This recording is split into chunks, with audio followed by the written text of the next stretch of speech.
Somebody up there hates us. Is it cold in here? Well, it's a dampness bucket, and everybody's walking in and out. They're dripping all over everything. No, you mean they're coming in here to dry off.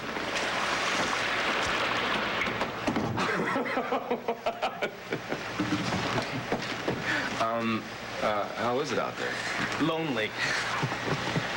3 of the guys for the second shift did not show up. And one of the guys who did went for coffee, and he never came back. That's great, Pat.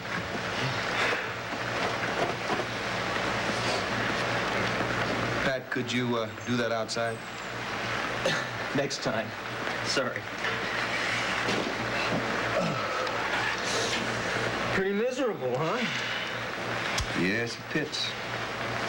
You know, I don't think anybody's lazy. I think they're just all getting discouraged. I mean, about the 3rd day on the picket line, they start asking themselves, hey, how long is this thing going to go on anyway? Well, let's just hope that the senior physicians that are filling in for us are saying the same thing. Amen. How are the negotiations going anyway? Well, there's nothing new since that intense session we had yesterday. Oh, well, your brother was very impressive. He's quite a negotiator. Tough, huh? Tough enough that if he ever decided to leave the city council, he could go to labor law with no problem. He's good, very good. Yeah, well, I'll tell him you said that. Thank you. I'd like that. That's a terrific imitation. Huh? I mean, if I didn't know you better, I would say that you're cold, wet, and exhausted. Hey, you ought to see my imitation of a man sleeping when I get the chance to do it. Well, Dr. Ryan, here's your prescription. You leave now. You go home, straight home. You drink 3 fingers of a good whiskey, you soak in a tub, and you get immediately into bed, and that's an order. Oh, I'm not going to argue with that, Clem. That's no prescription. That's heaven. Out. Goodbye. Okay. And, Patrick, no discotheque tonight, huh? Hey, say, Pat, you want me to walk home with you? No, I'm all right. Delia will take care of me when I get there. Both of you guys, thanks. Yep. See you later. Take care. Bye-bye.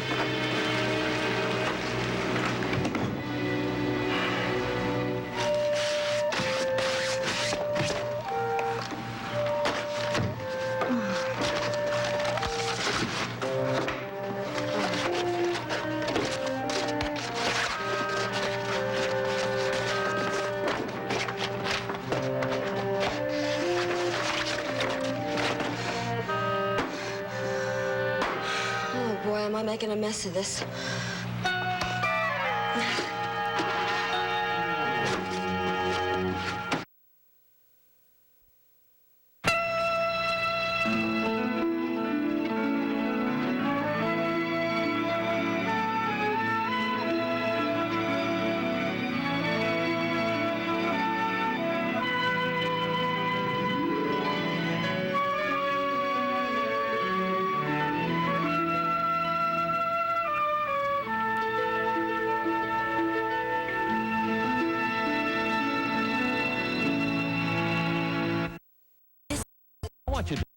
Payments. Mr. Woodard. Oh, there you are, Royal. Welcome back. Yes, sir. I just came from the airport. How have you been? Slow, but I'm getting there. Successful trip? Well, the winds on Michigan Avenue are dreadful as usual, but I have the contract signed and in order. Well, fine. That's fine. Oh, by the way, I brought the stockholders' reports, as you asked. Taken care of everything admirably as usual. Of course. That's what I'm here for. Now, is there anything else I can do? Yes, there is, but... Oh, I see. By the way, Mr. Woodard, have you been using the heating pad lately? From time to time. Miss Hemming, will you please get Mr. Woodard's heating pad? I'll get it right away. Thank you. Miss Hemming, Yes, Mr. Woodard. don't hurry, please. I'd like a moment with Mr. Rodman to discuss some business affairs. You won't let yourself get excited. The doctor says... I promise. Very well. I won't be too long, but I will give you a few minutes.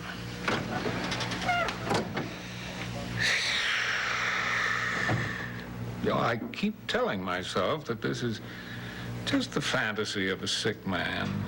Have you been thinking about Mrs. Woodard and Frank Ryan again, sir? And it's seldom very far away from my thoughts. Well, certainly there was nothing during their trip to Albany that meant anything. Ray would be discreet. Well, I was watchful, as you asked, and, well, the only thing that I could see was a friendship. You know, Royal, I would like to believe that you're right. But you can't? Ray lied to me. Now, she claimed that she spent the evening with her friend, Polly Langworth. And I happen to know that wherever she was, it wasn't with Polly. Are you sure? Yes. You add that lie to the suspicions that I've been carrying around. Well, Mr. Woodard, couldn't there be other answers than an assignation? Well, I'm sure that there can be a perfectly innocent explanation. Ray could have been doing any number of things, which for some reason or other she didn't want me to know about. And I hope that that's the case. Well, have you thought about asking Mrs. Woodard directly? I'm afraid that Ray might lie to me again. I see.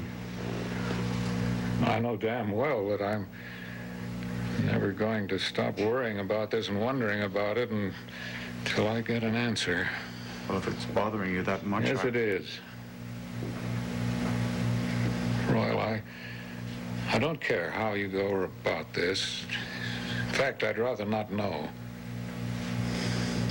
What I want is a discreet inquiry, and I want the results as soon as you get them. Now, are you asking me to find out where Mrs. Woodward was that evening that she claimed that she was with Mrs. Longworth? I want to know where Ray goes when she leaves the hospital. Oh. Well, that can be arranged. Fine. Arrange it. I only hope I'm entirely wrong and that there's nothing at all between her and Frank Ryan. In spite of my suspicions, I've come to admire that young man. In fact, I like Frank Ryan. Have you seen today's paper? And the editorial about the Ryan plan? Do you have any idea how much damage this could cause to the strike negotiations?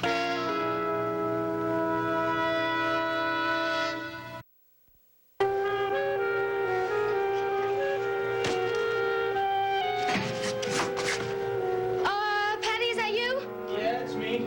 Don't come in. Don't come in. What? It's cold and wet. What are you talking about? You might as well come in. It's wallpaper.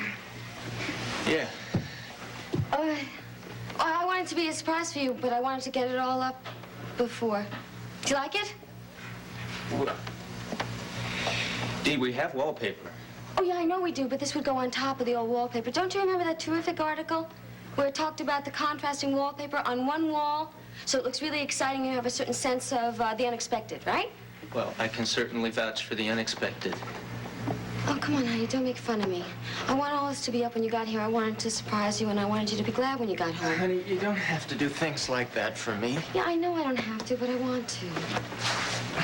Oh, honey, you're sopping wet. Picketing in a winter rainstorm is about the last thing I ever want to do again. Okay, well, get out of these clothes. You're going to get pneumonia. Ugh. I thought about that as I was walking around out there this afternoon, up and down, and, you know, it didn't even seem like a bad idea. A couple of weeks in a hospital bed. Not Riverside. The doctors are on strike there. Yeah, well, if you're going to stay in bed for about 2 weeks, how about if I stay in bed with you in the Bahamas? Oh. Yeah, that would be all right. I don't think that paper is right at all. You know, it doesn't look right, and it's all dry. The paste is all dry, and nothing seems to fit, and everything's going to be wasted. Dear, you sure this is what we need? Oh, yeah, the man at the store said it was perfect. See, this is really, really good paper, really good. Did you ever put up wallpaper before? Yeah, I helped Mom once, years ago. Oh, well, I thought maybe you could help me put up some wallpaper. You know, if we did it together, time would just fly just like that. I was thinking about a hot tub, about 3 fingers full of whiskey. Yeah, well, you know, we could be like a team and we could work together, okay? I get the paper wet just being around it. Okay, well, you can take off your shoes and your socks. I'll get you a towel. No, you shouldn't be out in the rain. You're sopping wet. Let me get you a towel. Now, I really ought to get myself some boots.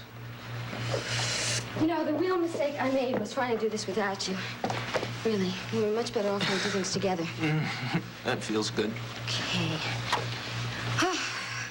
I like doing things with you, you know that? You know, I'm the happiest I've been since I've been out of the hospital. Hey, Patty?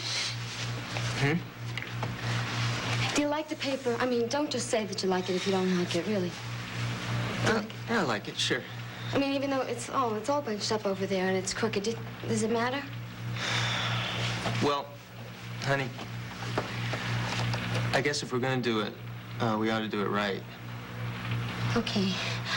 Oh, good. See, I wouldn't have been worried if you were helping me out with this. You know, I don't think the paste is dry on it yet, so maybe we could just take that down and then we could put it up again. Okay? Okay. You make me very happy. You know that? I'm glad.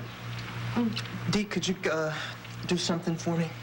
Oh, yeah. Anything you want. Get me a cup of coffee? Oh, yeah. I just have a pot. Great. Just a minute. Okay. Dry yourself.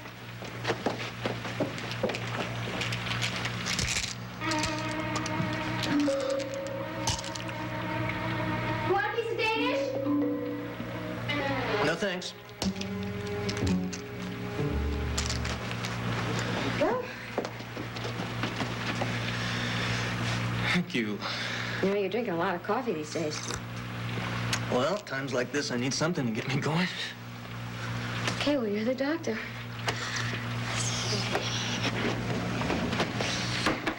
Should I get up on this ladder, or do you want to get up? Dee, would you let me drink my coffee? I need a couple of minutes, okay? Oh, yeah, don't rush. Don't rush. You know, there's plenty of time. I'll be ready soon. Okay, well, you don't have to hurry. It's just as long as the two of us are together. This is perfect. Just as long as it's like this. It's just perfect. That's all I want.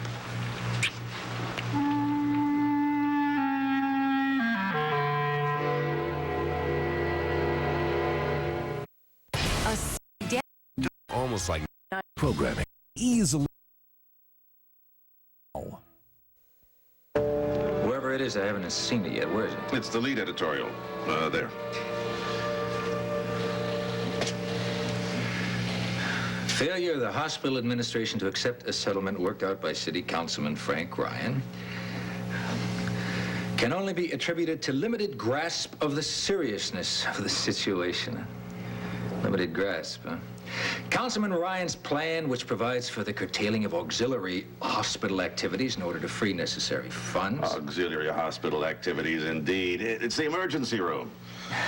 In order to free necessary funds to relieve dedicated younger physicians of intolerable working hours is clearly the road to settlement. Unless hospital authorities reconsider the Ryan plan within the next few days. Oh, boy. This is a classic case of political opportunism.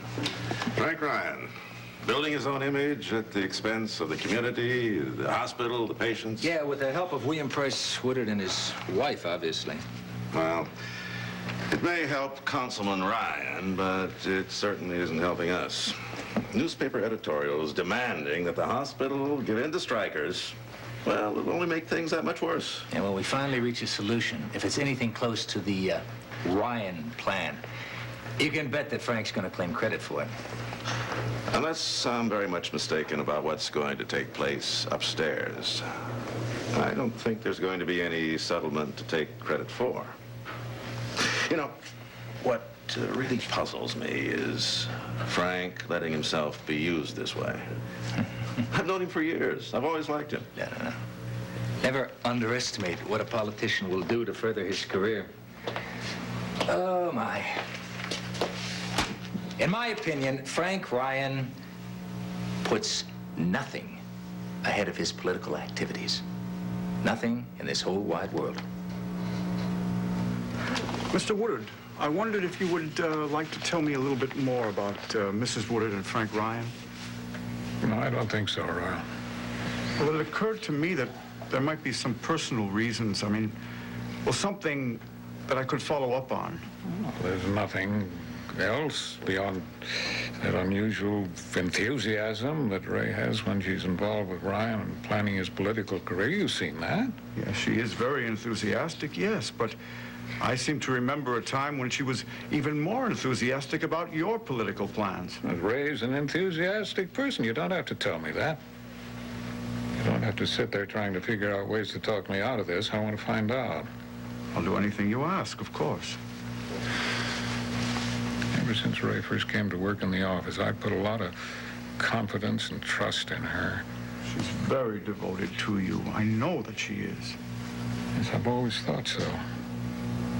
I've been very devoted to her. That's what makes these doubts so damnably painful now. Well, you do realize that being in bed for so long, it's natural. That I begin to wonder and to worry and to build up a fit of anxiety. I'm well aware of that. Don't you think I'm hoping that that's all that this is? Just the bad dreams of a man who's been too long sick and too long in bed. I'm sorry. And that's what your report's going to tell me. Royal, I want the truth. I want it fast. Is that clear? Yes, sir. Where Mrs. Woodard goes when she leaves the hospital, I'm going to give it my highest priority.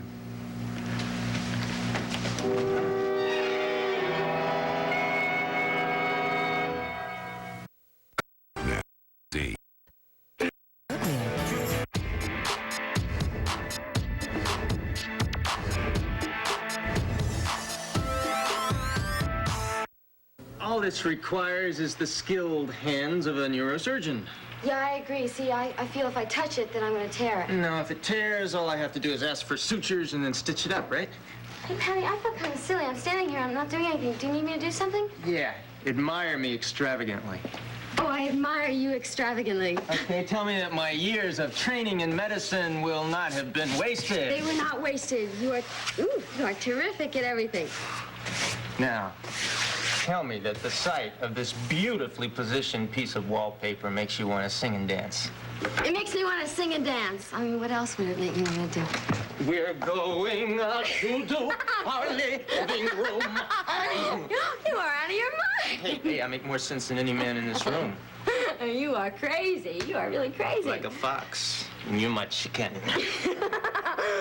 Oh, I was scared that you were going to be mad at me. Hey, crazy, maybe. Mad, no. Gee, I don't even care if you are a little bit wet. Hey, me either. I just don't want you to get cold, that's all. Oh, well, maybe I ought to get out of these wet clothes. Yeah, well, maybe. Oh, wait a minute. I think the paste is gonna dry. The paste! Oh, how could I have forgotten about the paste? My reason for living, my purpose in life. Hey, why don't we wallpaper tomorrow, huh? You mean you don't mind the mess in the living room? I mean, why should I care about an ironing board and wallpaper and paste and scissors when I have you, huh? Well, if you put it that way. Hey, you know what we ought to do? Let's take a big, wonderful color photograph of you, have it blown up to life size, and reproduced, and we'll paper all the rooms with that. Oh, yeah, sure. Hey, stand over there. I want to imagine you.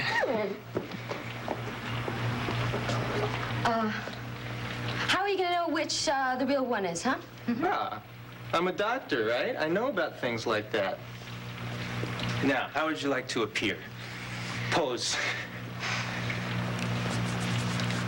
How's this?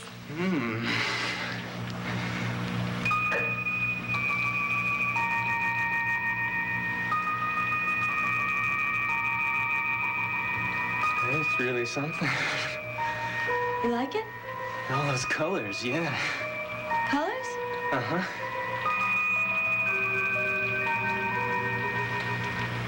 Hey, Patty. Hey. Yeah, I mean, you and the sweater. It's just beautiful. I don't know what you're talking about. No, all I'm saying is that you're lovely. You were the prettiest girl at Annunciation High, and you're still the prettiest girl. And you are my prince in shining armor. You were then, you are now. Hey, come over here. I got a wonderful idea. Oh, if you can think of another thing.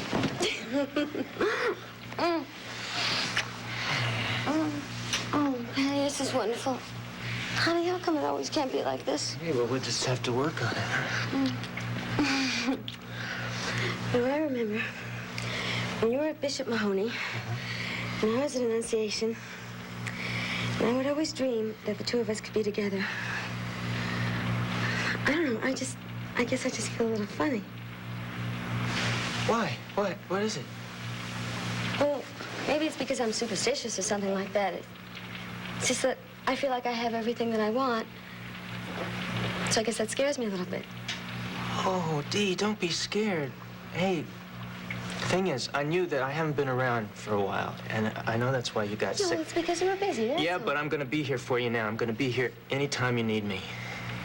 For wallpaperings, family gatherings, anything you want. Weddings, bar mitzvahs. Oh, I love you. I love you because you are incredible. Oh, I just want to stay like this. I just want to stay like this forever and forever, just the way we are right this minute.